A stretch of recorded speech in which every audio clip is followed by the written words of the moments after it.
Hello, welcome to Game Over Gerkinman. I am of course Gerkinman, and this is a new game. This is Kameo, and this comes to us courtesy of Image Flexion, who requested this through the Federator forums. He wanted to see it, and no one else put up their hands or suggest anything, so here it is. And this is a little opening cutscene, so I'm going to be quiet now. After this lovely load screen. It's longer than I remembered. High among the clouds, Kameo was bestowed with a fabled transformation magic. But her sister's jealousy released a dark shadow from our pasts, rekindling an ancient conflict between the trolls and the elves. With her family held prisoner, Kameo is their only hope.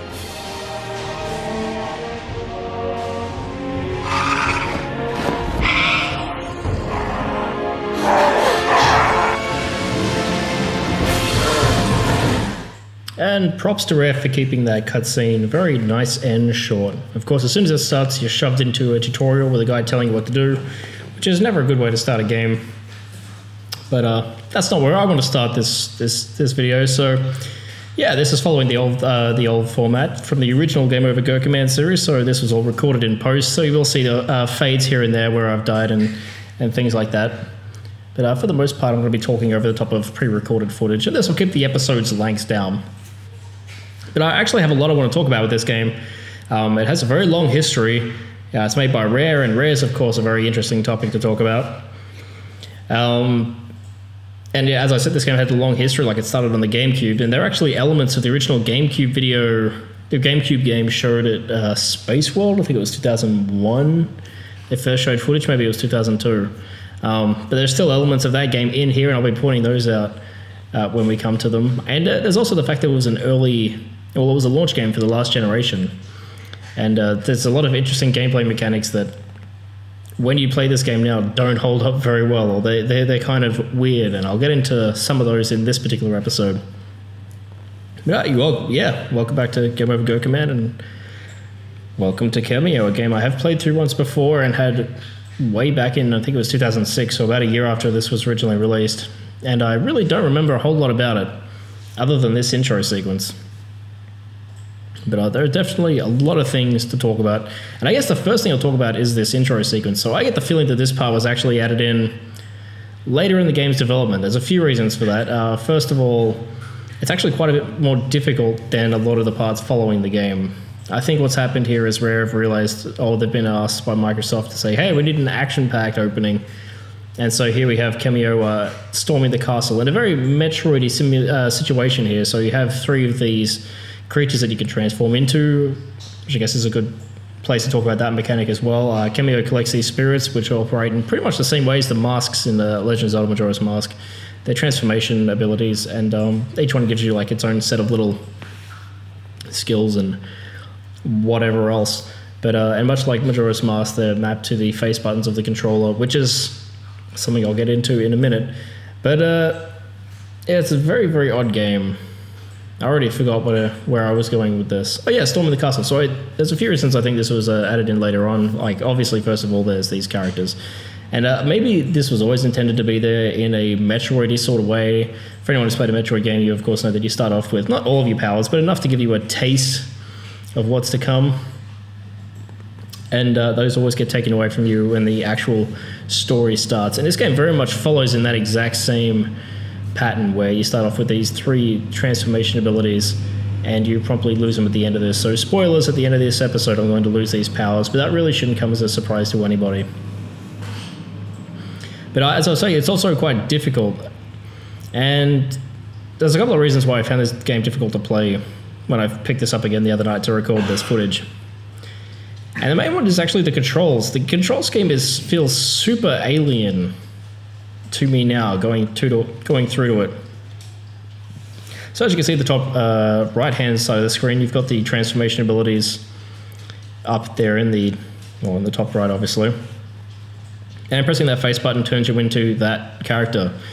And that's not a game design sort of decision you would see made in a game these days. Personally, it feels quite archaic because it means that all the attacks, as you can see in the bottom of the screen, are actually done with the triggers, which feels really, really strange and unnatural, or at least it did to me, because, you know, ostensibly this is a Zelda game. This is like an action game, but there's no...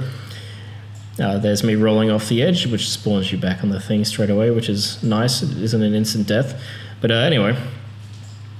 If you look at something like Zelda or something like that, you have your standard attack button, which in Majora's Mask, the same button. This means your sword punches, and as a Zora, you get to do your kicks and whatever else. As a Deku, you shoot your bubble. That's all mapped to the same button. And this game does the exact same thing, but even as Kameo, your attacks are still mapped to the triggers, and doing a kicking motion with by pressing, I believe it's both the triggers at the same time to kick, it just feels incredibly weird and alien. So I guess like the first thing I noticed or wished that this game had done when I picked it up and started playing through it, aside from having better physics, but you'll see me fucking around with the physics here in a second and how awkward they are, is personally I prefer, maybe this is just me being spoiled from recent years of gaming evolution, but personally if I was to make this game now, I would have it so when you're changing or transforming your abilities, you'd hold down, say, a shoulder button, and that would bring up like a radial wheel. It would pause the environment around you and bring up a radial wheel, which you could just point the stick at the character you want to transform into, and you would transform on the fly. And that means you'd have all these face buttons free for actual attacks, and it means you wouldn't be using the triggers, which, like as I was saying, like really do not feel natural at all to do all these attacks. And that was really something I really struggled to overcome for like the first half hour of this game. I mean, I slowly adjusted to it, but even an hour and a half into it, it still felt really unnatural. And I can't remember if that's how I felt about it when I originally picked this game up, but it's definitely how I feel about it now. So it hasn't aged well in terms of controls in that respect. It also, as I said, the physics for handling this guy here, whatever his name is, Mr. Roly-Poly Destruction Man, just doesn't feel right. And of course, if he starts spinning in midair, apparently he freezes in the air, which is something that took me a second to work out, which is why I'm struggling so much with this really simple little opening intro thing. I'm sure that little note there read it, but I think I was distracted at the time and wasn't really paying much attention. And I tend to try to work these things out as I play them anyway. I find it's a little bit more satisfying to do things that way. But yeah, the physics definitely left a lot to be desired in that respect. Although once you get rolling around with this guy, he's actually pretty fun to control. It's just that charge-up attack feels very, very awkward. I think it's one of the attacks that actually does kind of work with the triggers. It kind of makes sense, but a lot of the other ones, such as the punching of the pummelweed is the name of the plant, just doesn't feel right. Although they at least matched the left trigger, right trigger to each of its fists. But even then, it feels kind of like a shoehorny way of doing it. I wish it was just the one button you could press over and over again and then press another one for an uppercut or something like that. But anyway, that was my first impressions of this. Visually, the game, I can't say it's aged particularly well. I actually thought the cutscenes looked visually worse than the in-game engine, which is kind of odd. It's got that Rare look to it. Rare has had a very, very specific and unique look to their work and their sense of character design, which is very much carried over here into the creatures and into Kameo herself and her family. I do not like the way the elves in this game look at all, and the trolls are very, very generic as well, but the creatures like the dragons and these three transformable character designs, I think still actually look really good. If not in pure graphical fidelity, then at very least in terms of design aesthetic. But in terms of this sequence here, this is for some reason a little arena. These guys are incredibly annoying. You kind of hit them once to get them to go into their shell, and then you roll into them again to launch them into this bucket of this big hole full of liquid metal or lava or something for some reason. It's you could have done this to one. I don't understand why. I mean, at this point in this level, I've been mainly playing as this character, Mr. Roly-Poly Man. And here they are forcing you for a few minutes to do this exact same thing over and over again to make sure you've mastered the mechanics. And this is something I'm going to get into in the next episode, actually, is the tutorials in this game, which are offensive tutorials. The opening gives you very, very brief tutorials, but pretty much throws you into the deep end, which is also partly why the opening is probably the hardest part of the game. But in the episode after this, you'll actually find that it's only when you're half an hour into the game that the game decides to go, hey, is this a tutorial on how to use the camera and things like that, which is just absolutely insane to me. Something else that feels very, very odd, and this is another control thing that I picked up on, and I don't think it was particularly a issue at the time, but it is in retrospect, and here's his clever use of using the two different transformations in sequence to do a very basic puzzle. That's something this game does do very well. But anyway, going back to the controls of the giant Iceman. So when you throw the ice picks at enemies, this is done by holding the left trigger down, and that puts you into the throwing mode. And then you hit the right trigger to actually throw the, oh no, down I go.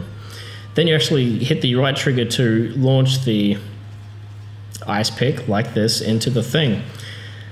This took me a second to work out because you can't actually hold down the left trigger to aim and then hit the right trigger to throw it. You literally have to press the left trigger and let go of it, and then you can use the right trigger to attack. And if this was a game made today, I believe that you would hold down that left trigger and you would basically hold it down for as long as you needed to be looking down his arm. Kind of like an iron sight in a first-person shooter now. I think that's probably how that sort of thing would be designed. And I think playing this, it would have felt a little more streamlined in that regard as well. And really, that's something I really enjoy about going back to these older games, is seeing how games have evolved in the years since. This game came out 10 years ago. Came out in 2005, so yeah, 2015, that's 10 years, which is absolutely insane. And something I find interesting about these sort of games is how games that are in completely different genres, elements of those games would be implemented, like change the way that things in games like this would be designed. And that's why I think the iron sights of this game is made today would work, or his throwing would work the same way as using iron sights in a game like Call of Duty or any other first-person shooter. So I actually find that quite fascinating to think about. And personally, I'd prefer it. But at the time that this had been made, Halo was still king of the console first-person shooter market. And while I'm sure iron sights were a common thing in certain games, it wasn't the massive thing that you find in every game ever that you do today. This is another little puzzle thing here. Just using this double jump. That's very, very heavy on this particular character in the opening part of this game. I'm not sure why they picked him, because he's the least fun to use in my opinion. So the game does start off not all that well. Well, at least they try to make it atmospheric, and the music is absolutely phenomenal. I can't remember who composed this. It could have been Robin Beanland. I'll have to check and get back to you in the next episode. But I do very much love the music in this game, and I think it's probably the element of it that's held up the best, or at least so far. I'll see if I find anything else that I feel holds up very well in the later parts of the game, because I'm very interested to see if the puzzles and things like that actually hold up very well.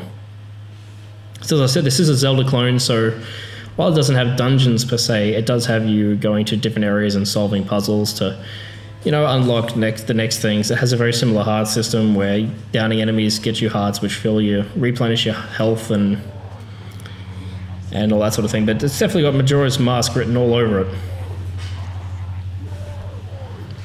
In a lot of ways. Mechanically, at least. Not so much in presentation and things, obviously, but mechanically, it definitely takes a lot of inspiration from Majora's Mask.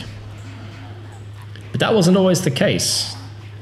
If you look up videos of this game from 2001 at Space World, you'll actually see it's a very, very different game, and had a lot more of a Pokemon element to it. These transformations that you have here, you actually caught them as like wild creatures, and through battle, I believe you got experience points, which was like a food actually in the original game, which you fed them and they would eventually evolve into stronger forms. And there are remnants of that in here, and I'll point those out actually. In the next episode, we get to see an example of that. But this is definitely not the same game as Rare was showing off in 2001, which is obviously before they were bought up by Microsoft. But this game did start on the GameCube. It was originally also allotted to come out on the original Xbox, and they spent all that time working on it, and it came out as an Xbox 360 launch title. And I think there are certain textures and things like that actually, and character models actually, that do look like they are from the original Xbox. So the game has very much mixed visuals in that regard. But it does do a good job of scope. You don't notice it so much in this sequence here.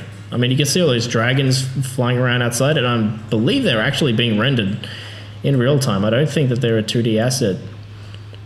Though it's hard to say, because there's a lot of focal blur, which was a very common thing, and actually early 360 games had tons of that blurring effect to make up for the draw distances. But I believe they are being rendered in real time, and there are actually some army scenes later on in the game which, thanks to the simple geometry and low polygon count of the character models, allows for hundreds of characters on screen at once, which is impressive and really underwhelming at the same time, ironically. Something I do wonder about is if the violence was toned down for this. Obviously, picking guys up and having them spike all over your back with blood going everywhere is kind of violent, but I wonder if it was originally supposed to be even more violent than that. That's something that I can't answer. But I guess I could talk about these other enemies. So this is Pummelweed. He's basically a melee character, so obviously you can tunnel around underground, which allows you to hop up underneath these metal things here and give them a good punch.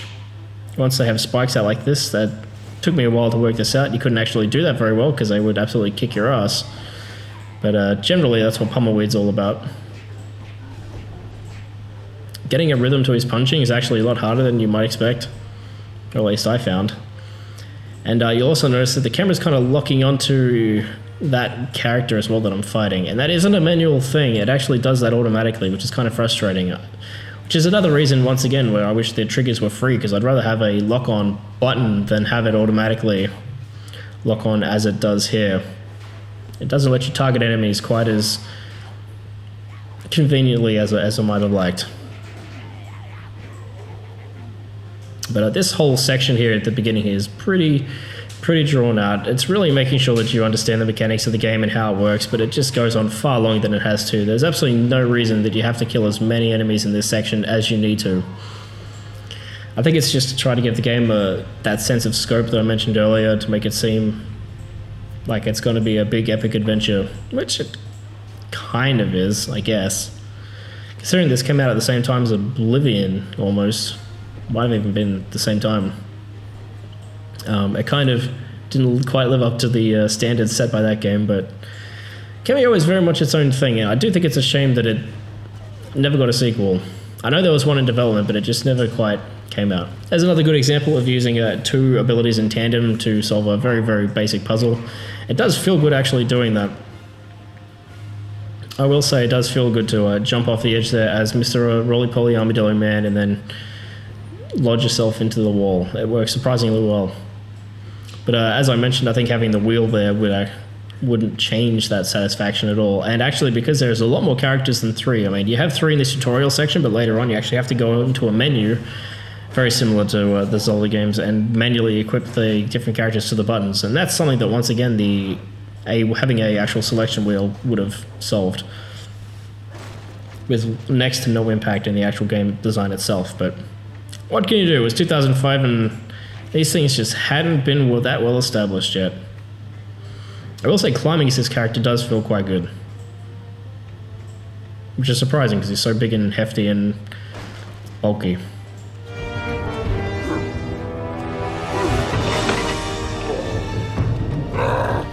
And here we have our very first boss for the game. Unsurprisingly, he is a giant troll. There's a bit of a puzzle to him, but thankfully they have these notes here to tell you exactly what to do. There's a glass jaw, you have an uppercut. Almost feels like a Punch-Out reference there, actually. Very, very straightforward, although this is where the lock-on for the camera becomes annoying. So walking away from the character as Pummelweed, he will stay locked on to the troll, but then if you transform back into, I've forgotten the snowman's name, you actually, if you've been walking away, you'll be facing away from the troll, and by the time you turn around, you're actually out of time. And so that's why this lock-on mechanic is kind of not great. It's could definitely have used a little bit more work. There's another example of that again. By the time you turn around, it's almost too late to pop off more than a couple of attacks, which is far from ideal. His attack patterns are also very similar to the giant pig guys in Ocarina of Time, actually. There's that one guy before the forest temple who just keeps slamming his thing down. It almost seems like Pummelweed's the only one that actually locks onto him. That's something that I'm only just noticing now. If that's the case, then that's kind of very inconvenient. They should all have lock-ons. Very easy boss, just making sure that you understand the mechanics. And of course, takes next to no time. And it's all over already. Don't know why there's this one random troll up here. I do like the way you can stab these guys on your back like that and throw them as projectiles. I think that's a nice touch. And there are little things like that which are hard not to love about the game. Although having that toned down violence does kind of like take away from some of that satisfaction of throwing them into a wall.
And that's basically the beginning of the game. So now we just end up with some exposition here.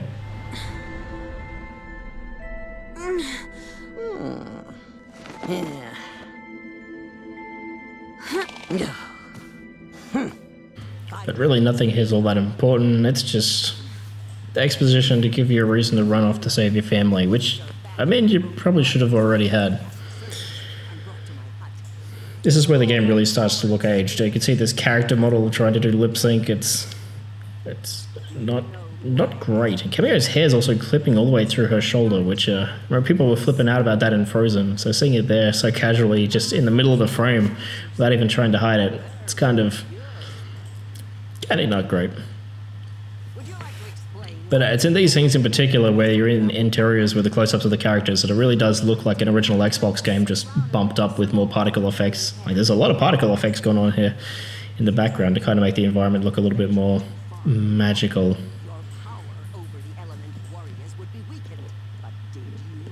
Yeah, the exposition of this game, especially in the early parts, is atrocious, and the voice acting is also pretty bad. It's not the worst voice acting I've ever heard, not by a long shot, but it's certainly not great. 99 takes, and that was the best one. So it's fascinating. If you look at a game like this from the beginning of the Xbox 360 generation, and then a game from the end of that generation, it's amazing to see how far things came on that one system.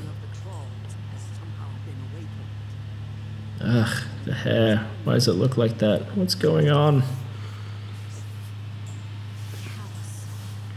I would say the story is kind of, well, it's not refreshing or particularly original, but it is interesting that the villain is Kameo's sister. Kind of reminds me of a Disney movie that came out not that long ago.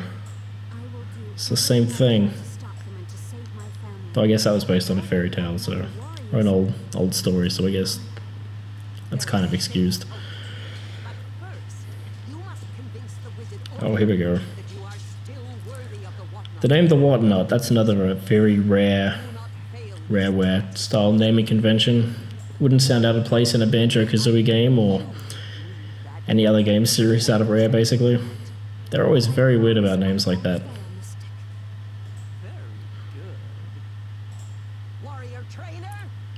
Speaking of the game's bad visuals, check out this guy. The art direction on this character is just... ugh, he's ugly. He's ugly. Anyway, that's this episode of Game Over Gerkinman. This is the first episode of Kameo. It's completed, it's done. If you like this video, please let me know in the comments below, and I'll see you next time.